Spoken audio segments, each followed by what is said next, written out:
నమస్తే, welcome to N2 news.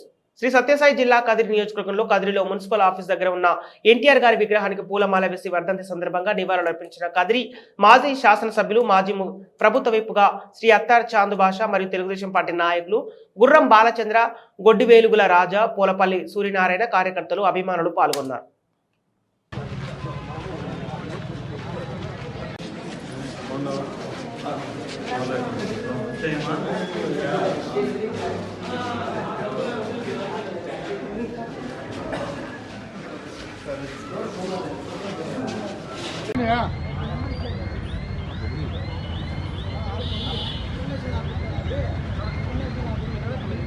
NTR हमारा है, एनटीआर हमारा है, एनटीआर हमारा है, एनटीआर हमारा है, एनटीआर हमारा है, एनटीआर हमारा है. जय तेलुगुदेशम, जय तेलुगुदेशम, जय तेलुगुदेशम, जय तेलुगुदेशम, जय तेलुगुदेशम, जय तेलुगुदेशम. एनटीआर हमारा है, एनटीआर हमारा है, एनटीआर हमारा है, एनटीआर हमारा है.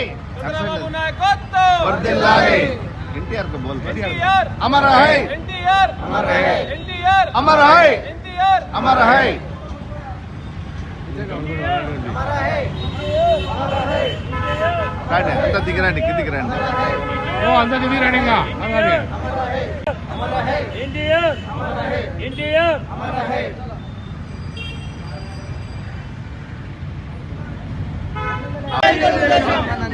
हमारा है, हमारा है, हमारा है, एनटीआर हमारा है, एनटीआर हमारा है. जय तेलुगुदेशम, जय तेलुगुदेशम, जय तेलुगुदेशम, जय तेलुगुदेशम, जय तेलुगुदेशम. एनटीआर हमारा है, एनटीआर हमारा है. जय तेलुगुदेशम, जय तेलुगुदेशम, जय तेलुगुदेशम, जय तेलुगुदेशम, जय तेलुगुदेशम, जय तेलुगुदेशम.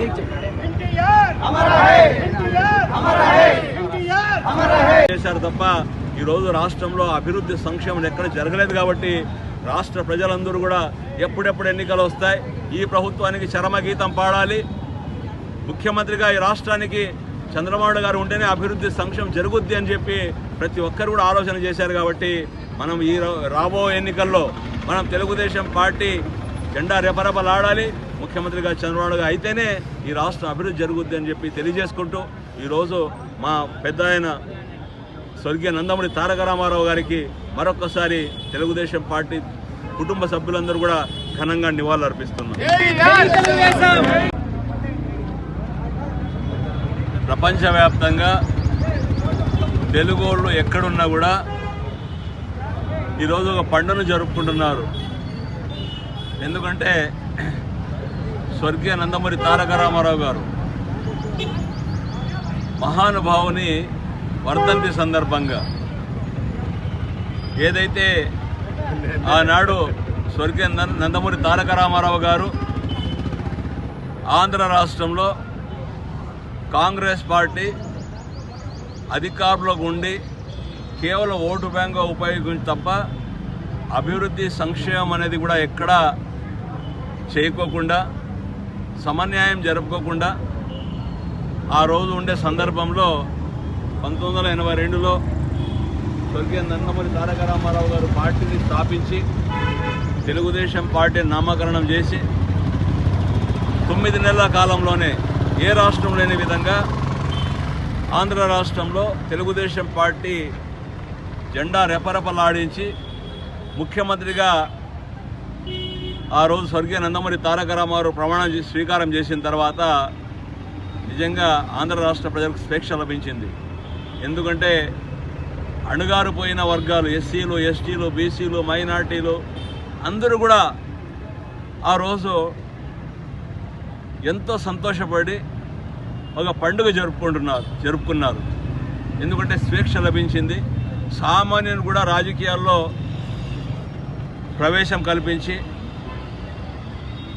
ఈ విధంగా అభివృద్ధి బాట నడిపించిన స్వర్గీయ నందమూరి తారక రామారావు గురించి మనం ఎంత చెప్పుకున్నా తక్కువే. ఎందుకంటే ఆ రోజు స్వర్గీయ నందమూరి తారక రామారావు గారు ప్రతి ఒక్కరికి కూడు గూడు గుడ్డ అని చెప్పి ఒక నినాదంతో ముందరకు వచ్చి పార్టీని స్థాపించి ఆ రోజు ఉండే పరిస్థితుల్లో జనతా దోవతులు చీరలు అంతే ఇట్లాంటివన్నీ కూడా ప్రతి ఒక్క పేదవాడికి అందే విధంగా అదేవిధంగా ఇళ్ళు లేని వాళ్ళకు ఇండ్లు ఇవ్వడం అయితేనేమి, పెన్షన్ తీసుకొని వచ్చింది ఆ రోజు స్వర్గీయ నందమూరి తారక రామారావు గారు. కాబట్టి ఈ మహానుభావాన్ని స్మరించుకుంటూ ఈరోజు ప్రపంచవ్యాప్తంగా ఉండే తెలుగు వాళ్ళందరూ కూడా ఆయన ఘనమైన నివాళులు అర్పిస్తున్నారు. ఎందుకంటే గతంలో తెలుగు వాళ్ళు ఎక్కడున్నా కూడా మద్రాసీయులుగా పిలిచేవారు. కానీ స్వర్గీయ నందమూరి తారక రామారావు గారు తెలుగుదేశం పార్టీ స్థాపించిన తర్వాత తెలుగోడు అని చెప్పి కాలర్ ఎగిరేసుకునే పరిస్థితి ప్రపంచవ్యాప్తంగా వచ్చిందంటే ఈ మహానుభావుని చేసిన చొరవ అని చెప్పి ఈ సందర్భంగా ప్రతి ఒక్కరు కూడా గుర్తు చేసుకుంటున్నారు ఈరోజు. కాబట్టి నిజంగా ఏదైతే ఈరోజు మనమందరూ కూడా ప్రపంచవ్యాప్తంగా ఈరోజు స్వర్గీయ నందమూరి తారక రామారావు గారి వర్ధంతి సందర్భంగా ప్రతి ఒక్కరూ ఘనమైన నివాళులు అర్పిస్తున్నారు.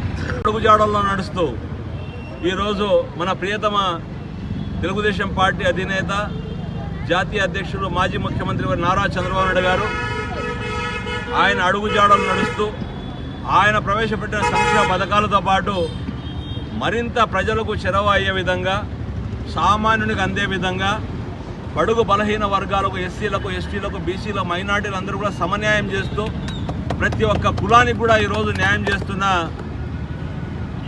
ఒక నాయకుడు భారతదేశంలో ఉండాలంటే అది తెలుగుదేశం పార్టీ జాతీయ అధ్యక్షుడు చంద్రబాబు నాయుడు గారు అని చెప్పి చెప్పక తప్పదు. ఆయన ఈరోజు మనం అందరూ చూస్తున్నాం.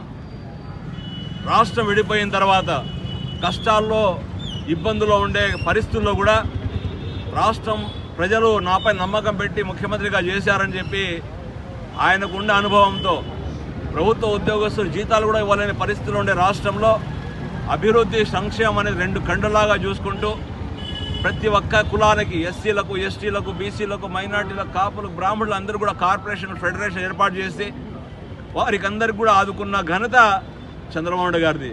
అదేవిధంగా పెన్షన్ ఆ రోజు 200 రూపాయలు ఉంటే ఏకంగా 200 నుండి 2000 రూపాయలు చేసిన ఘనత కూడా చంద్రబాబు నాయుడు గారికి దక్కిందని చెప్పి ఈ సందర్భంగా నేను గుర్తు చేస్తున్నా.